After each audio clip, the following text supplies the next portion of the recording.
If you are more interested in the bureaucratic happenings of the Japanese government and how it responds to a threat like Godzilla instead of actually watching Godzilla, you will like this movie. If you are looking for a fun kaiju film where you get to watch buildings fall down, this movie might be a little bit dark for you.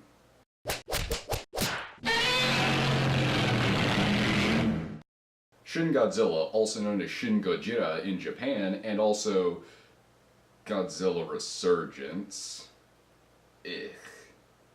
is the first Godzilla film that Toho has produced since 2004's Godzilla Final Wars, which served as the end of the entire franchise. And now it's back, because of course. The film comes from directors Anno, Hideaki, and Higuchi Shinji, which are names that you might recognize from the series Neon Genesis Evangelion, which, if you haven't seen Neon Genesis Evangelion, go watch it. Anyway, the story is as simple as kaiju films come. You know how it always is if you've seen any of the movies. Monster shows up, then the government tries to get rid of Monster, something happens, and then the end of the movie, Monster usually goes away. And that's exactly how Shin Godzilla operates. From the very first scene, it's just, oh no, seismic activity, what's that? And then it's just straight into, here are the characters, here's the plot, let's go, go, go, go, go. That's one of the things I really liked about this movie, and one of my biggest problems with this movie was the pacing. I was just so not expecting such a breakneck pace. Anno obviously had to have watched the other Godzilla movies, because typically in Godzilla movies and even most kaiju films, the human element of the films are usually the worst part. And the thing is, they spend so much time on the human part of it, and typically it's just not fun, it's boring, you're not watching buildings crash and get destroyed. It's just always really slow. And in Shin Godzilla, it is not slow whatsoever. Honestly, if you're watching it subtitled like I was, you cannot look away from the screen. You are constantly reading, constantly absorbing, because the plot every single second is moving forward, moving forward, moving forward. It is crazy how fast this movie was. It's a 2-hour movie, and it felt like it was an hour and 10 minutes long. I could not believe how quickly this movie just go, go, go, go, go. And that'll turn a lot of people off, I think, just because it's so fast and they introduce so many characters that you might get turned off within the first 10 minutes of the film, because it's just sensory overload of visuals, exposition, just everything constantly going. The editing is really sharp, it's really go, go, go, go, go. Godzilla isn't the main focus of the movie though, if that makes sense.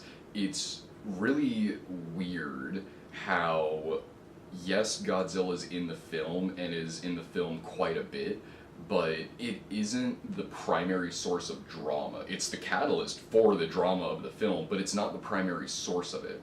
Most of the drama of the film comes from various bureaucratic Japanese government agencies interacting, or Japanese political figures handling and mishandling the Godzilla situation.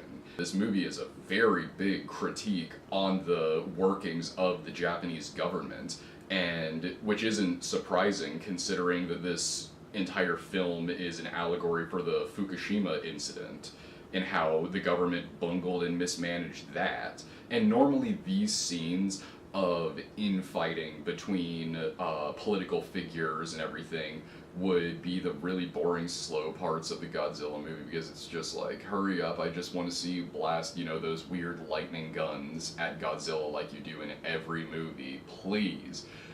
But I was never bored by the human element of the film, actually. It is actually a big reason why I enjoyed it so much, because Anno handles it very, very well, because, you know, it's the old saying, get into the scene as late as possible and leave as early as possible. It is such a lean movie where it's just, here's this valuable piece of information, here's another one, and another one, and another one, and another one.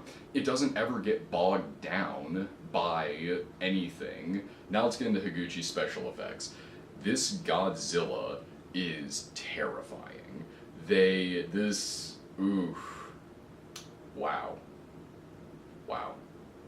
they basically take the entire image of Godzilla as this Japanese cultural icon, like the 60s and 70s Godzilla, where they did away with the original film's, allegory for nuclear annihilation. In the 60s and 70s, they got rid of that because Godzilla just got so big and popular overseas and stuff, and so they made the movies more lighthearted and fun, and this movie really, really gets back to the original one as far as its dark, serious, realistic tone. And it does a very good job of harkening back to the original while still reinventing Godzilla, where Godzilla doesn't have a personality anymore. It is this just super destructive force of nature that is goddamn unstoppable, and the design of that reflects it. In other Godzilla movies, he'll have angry eyes and his body language will show how he's feeling and everything. In this one, it is just blank slate. The eyes are just so dead and emotionless. It isn't even like an animal. That's the thing, because even animals' eyes show some sort of emotion, typically. And this is just such a dead stare and a dead gaze. It's just constantly moving forward towards its goal, and nothing can really get in its way, and it's really terrifying. And even the design of the creature is f***ed up, where you have all these nasty jagged teeth everywhere, you have the really tiny kind of googly eyes, which is a little bit goofy but still super unnerving because of how unnatural it looks. I don't want to get into spoilers too much, but they even reinvent some of Godzilla's powers that really caught me off guard, and the movie really keeps you on your toes that way because they sort of show you this isn't your mom's Godzilla, this is a brand new Godzilla. We are reinventing the character, its capabilities, and just what it even is. It is a terrifying monstrosity. I have a lot of respect for this movie. I really do have a lot of respect for this movie because they took this gigantic cultural icon and they took a big risk where this giant beloved character, and then they make it evil again. Even the 2014 American Godzilla reboot painted Godzilla as a good guy. In this one, he is a straight up bad, evil force of nature. I don't want to say bad guy because he's not a character. It is just a manifestation of just destruction, and it's amazing.